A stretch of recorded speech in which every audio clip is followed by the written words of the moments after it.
Mais pourquoi y a-t-il autant de termes pour désigner le métissage aux Antilles? Récemment, je suis tombée sur une vidéo de Vaya Brasier, une influenceuse d'origine saint-martinoise qui parlait de son métissage dans un TikTok. Parce que mon père est français et ma mère est vraiment franco-ivoirienne, c'est-à-dire qu'elle est issue d'une maman blanche et d'un papa noir.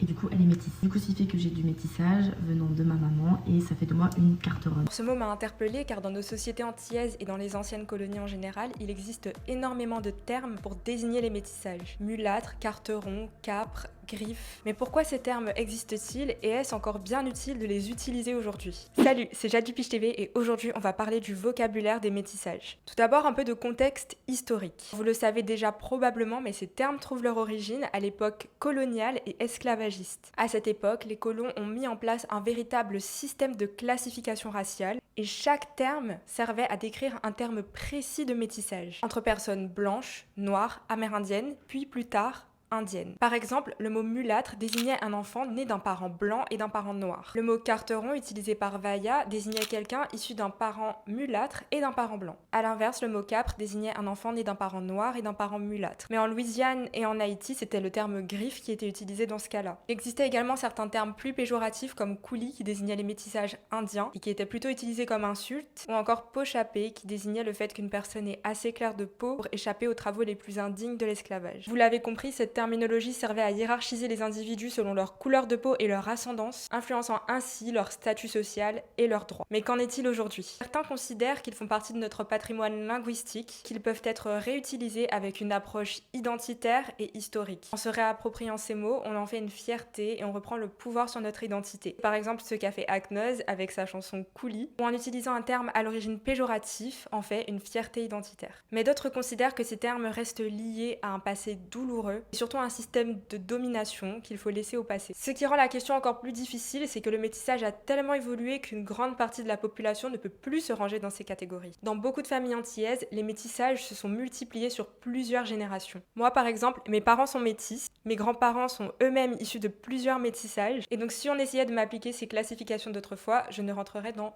aucune case. Autrement dit, ces mots ont été créés pour une époque où le métissage pouvait encore être mesuré entre gros guillemets, mais aujourd'hui les identités sont bien plus multiples, les frontières bien plus floues. D'ailleurs, la génétique, c'est bien plus complexe que ça. Alors, faut-il encore utiliser des termes comme carteron, capre, mulâtre, chabin, coulis ou les laisser au passé? Je pense qu'il n'y a pas de réponse unique. En tout cas, je vous laisserai répondre en commentaire. Ce qui est sûr, c'est que le métissage antillais est devenu si riche et si complexe qu'il s'affranchit de toutes les cases. C'était l'œil de Jade sur le Piche TV et je vous retrouve très bientôt pour un prochain décryptage. Salut!